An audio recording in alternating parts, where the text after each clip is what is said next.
At this point, I've lost count of how many times I've said this, but Lanterns, it's another one of those shows you expected nothing from, and it still managed to disappoint you. Actually, it's worse.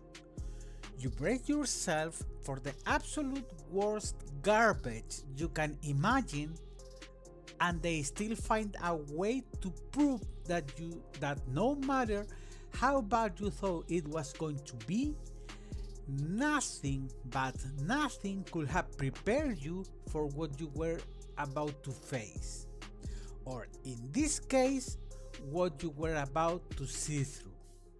Lanterns Episode 2.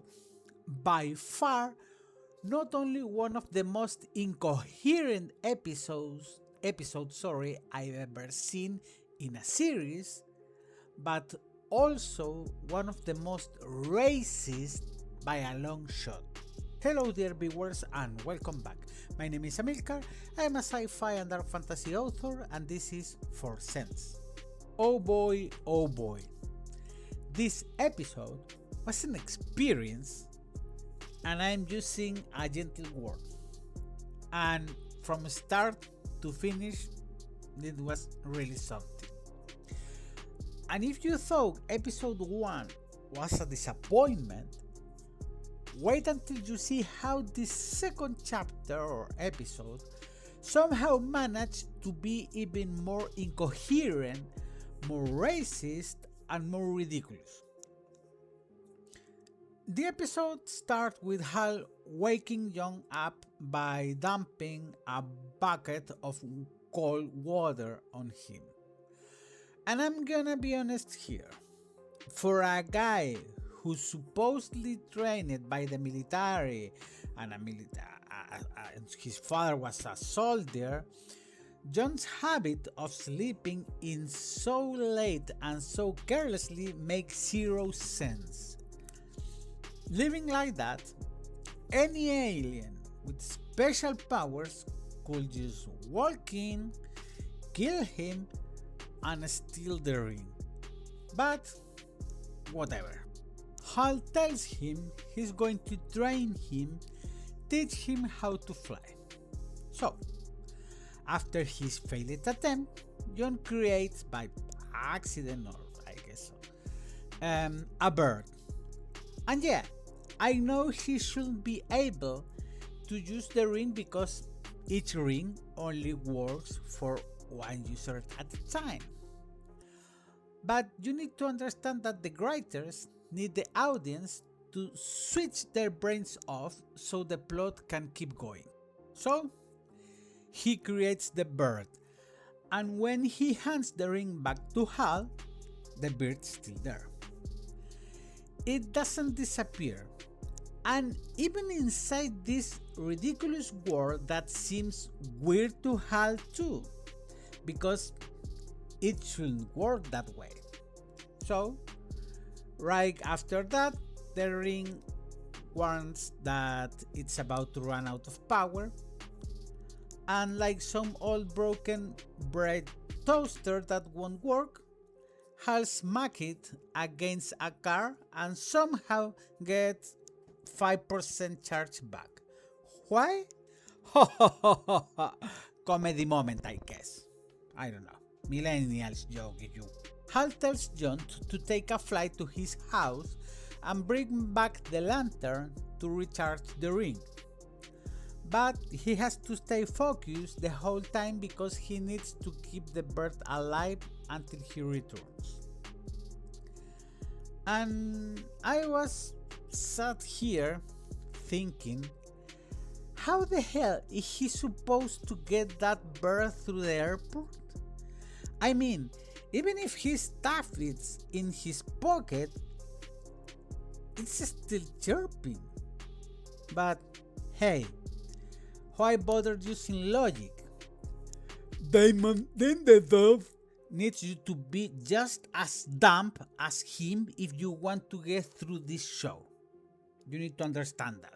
Meanwhile, Hal goes to check the metal detectors at the stadium entrance and notice they are not working. Obviously they are not working, if there is no game, why would they be on? But he decides for reasons that they are off for some other mysterious cause. So, not because they are simply switched off and there is no need to waste energy. No. It must be for some other reasons that we'll find out later. So, Hal heads back to City Hall and has a little chat with girl boss number 1, also known as the sheriff. And I'm gonna be real with you. I'm not indifferent anymore. I'm not just tired.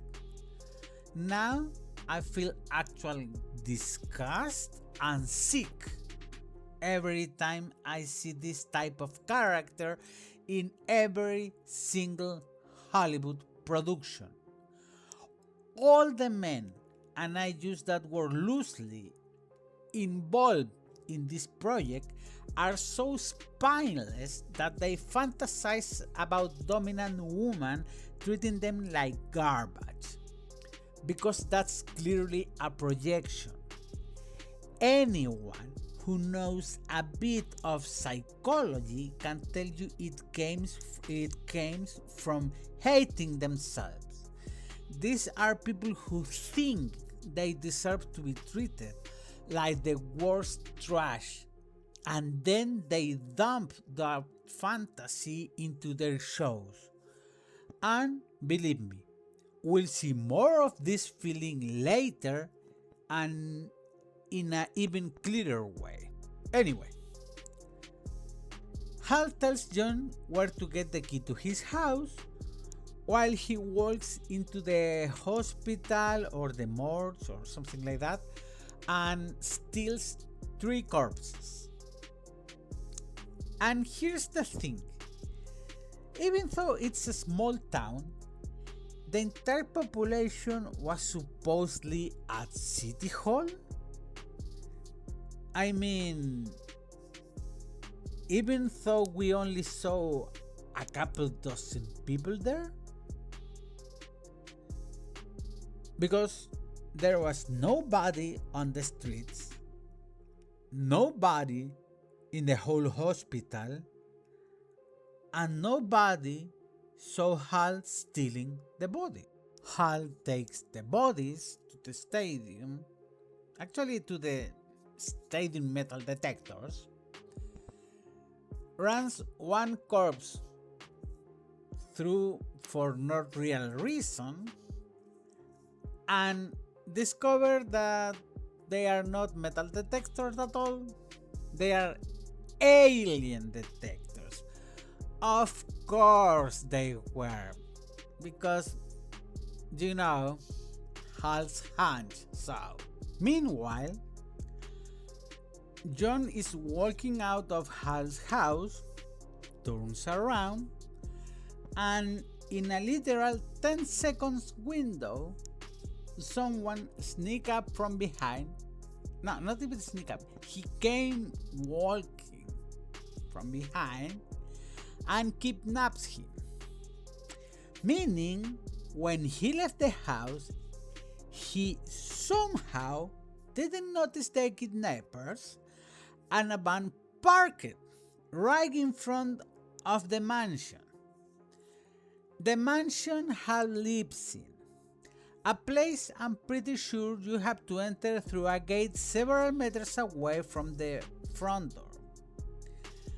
And seriously, Damon Lindelof is one of the biggest fucking idiots I've seen in the industry since, I don't know, Starfleet Academy. So, John gets kidnapped, but they only zip tie his hands.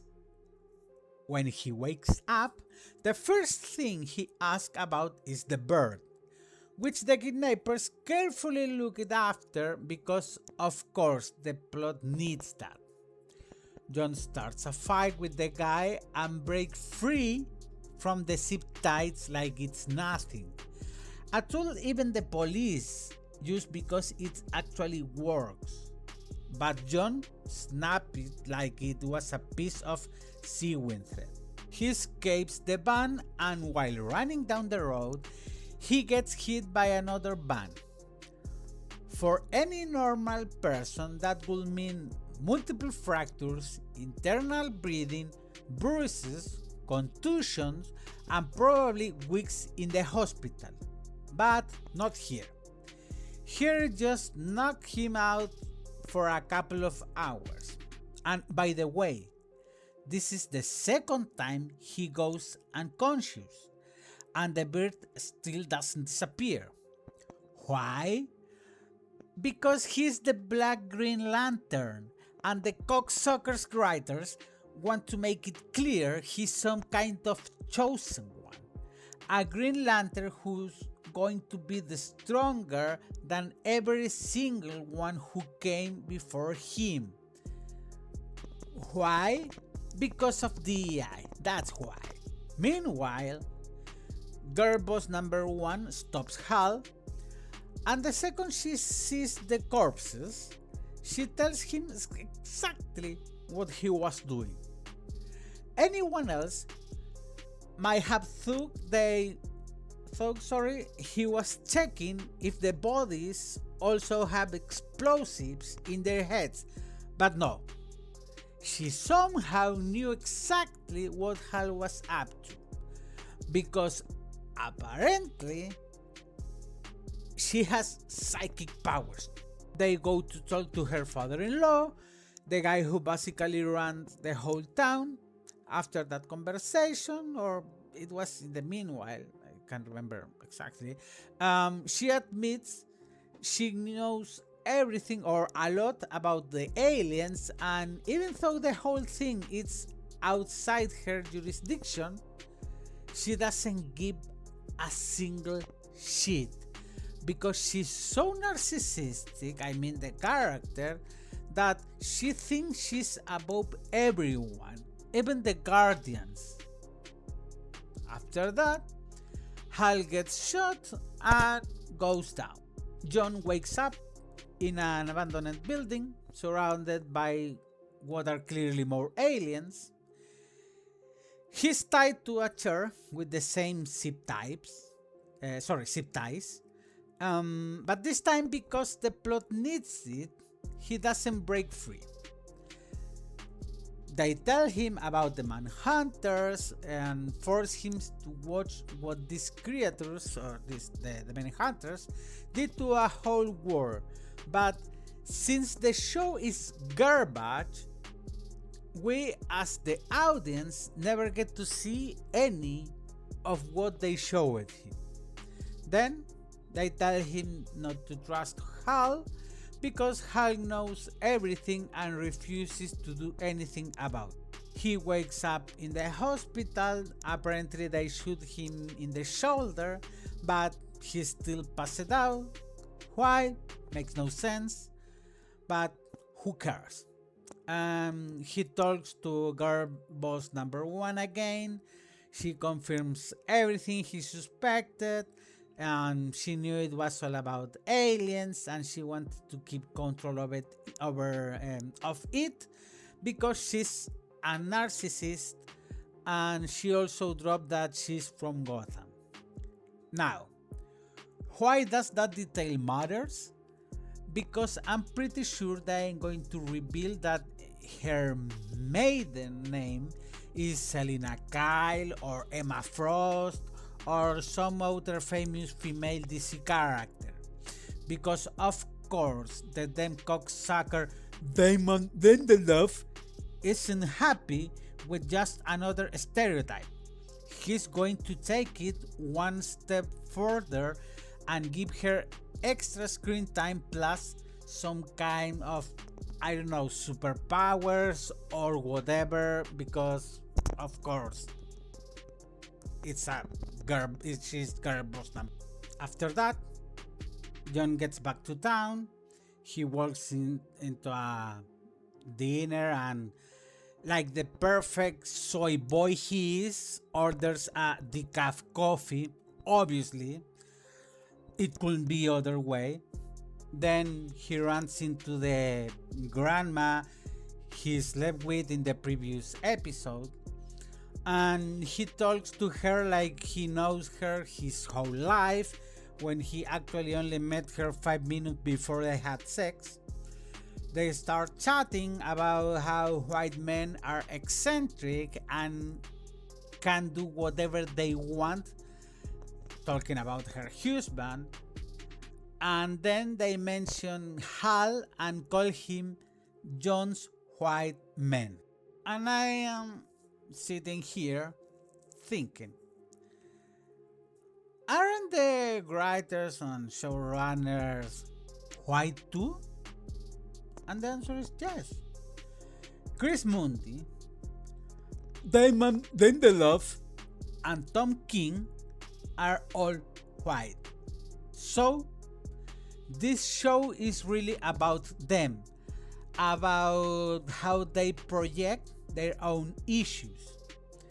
And I can't help thinking how much they hate themselves and how badly they want to be dominated by that guilt trip they carry around. But since they can't live out that self-destructive fantasy, they dump it into the rest of us, hoping to turn society into the humiliation paradise they've always secretly wanted for themselves. So, after that shameless, racist scene, and racist against white people or white men, John meets up with Hal again. He tells him about the kidnapping, and Hal ends up saying the bird must mean something deep in John's subconscious, because he was able not only to give it life, and he actually used the word life, but also keep it going. And John just answered, it's just a bird, and completely opposite to all the worry he showed earlier, he destroys the bird without a second thought of any regret. Bottom line, John is a full-blown sociopathic villain. He checks every single box. So, either the showrunners are the biggest geniuses for creating such a perfect villain, or they are the biggest fucking mental retards in the entire industry. Because if it's the second case, they have zero idea how to write a coherent character, let alone an actual hero. And that is for today's video.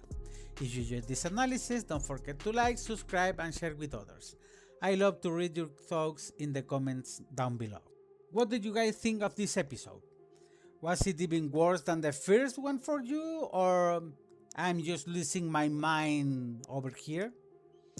Once again, thank you so much for watching. My name is Amilcar, and I'll see you in the next 4 Cents video. Bye bye.